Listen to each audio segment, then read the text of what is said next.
This is Ari Shaffir. You might know me as the Amazing Racist. I'm also a stand-up comedian. You're listening to Laugh Attack on XM Set, whatever.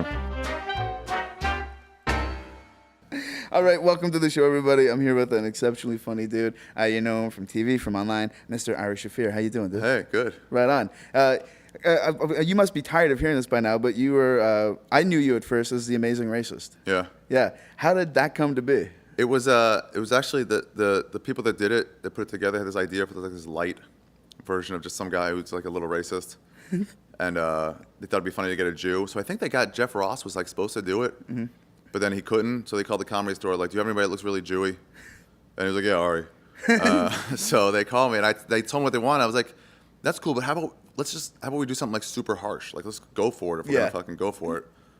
And they're like, what do you mean? So we just brainstormed for a few days, and then we came up with some places to do it, and we just fucking went balls out. It was so retarded. There was a few instances where, like, you were, like, in danger. Oh, right? yeah. All the instances I was in danger. Yeah. Only stuff happened only a couple times. Like you're going through Compton and... Yeah. I got punched once doing that. Oh, really? Yeah. Oh, fuck. The guy didn't sign the release. He ran away. So you couldn't use it? Yeah, I was really pissed, too, because at some point I was like, he punched, he dropped me. And I was like, oh. I was like, all right, well, cool. It's a prank. Look, I'm out. And the camera guys come out. Like, see, we got these guys. Like, because I was like, this sucks, but at least that's good footage. Yeah. And he just fucking sprints away. Like, he didn't know if it was a sting or something. And then another time I got slapped around by this Amtrak driver. He got out of his car. We were doing this, we were like cross the train tracks. We found the train tracks. Yeah. And we're like, oh, I'm going to the bad side of town. And then he gets out of his car, stops. Oh, fuck no. This Mexican guy just throws me against a fence and starts like slapping. And I'm like, ow, it's a joke. It's a joke. And they all come out. And he was like, oh, okay, that's funny. And he was slapping you? Yeah. He was like, fuck this. That's fucking humiliating, man. Yeah. Punch is one thing when you got a grown man slapping that's you. when I had the hood on. Yeah.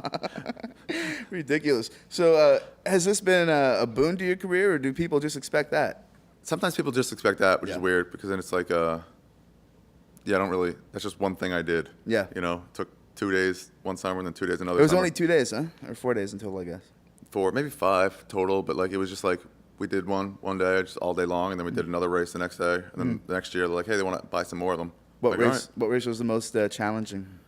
The black one was the toughest. Yeah. I think that was the first one we did, and my heart was just beating like crazy. Yeah. It was like, this is nuts. It has to be nerve-wracking. Yeah, I'm just like the whole time. I don't have the balls to do what you did. Yeah. I don't either. At some point I was like, oh, we're really doing this, and it was like I couldn't back out, I guess. Yeah, yeah.